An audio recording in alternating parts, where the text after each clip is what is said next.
Hey everyone, welcome to this video. Today we're going to answer a simple but important question. What is a Geographic Information System, or GIS? A GIS is a system that helps us work with data that has a location. That's really the key idea, combining data with geography. Think about a map of your city. Now imagine adding layers of information on top of that map. One layer could show the streets. Another could show buildings. Another could show parks or rivers.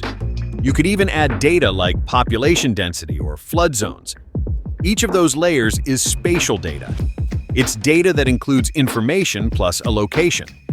GIS tools, like QGIS, which we'll use in this series, help you store, edit, analyze, and visualize this kind of data. Let's take a quick example. Imagine your city wants to build a new park. Using a GIS, you could find available land, avoid flood-prone areas, and make sure the park is close to where people live. That's the power of GIS. It helps people make better decisions using maps and data. GIS is used in many fields: urban planning, environmental management, transportation, even disaster response. And the best part? You don't need expensive software to get started. We'll be using QGIS, a free and powerful GIS program that's perfect for beginners and professionals.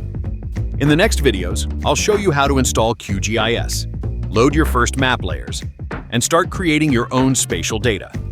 If this video was helpful, consider subscribing to the channel for more easy-to-follow QGIS tutorials. Thanks for watching, and let's keep going.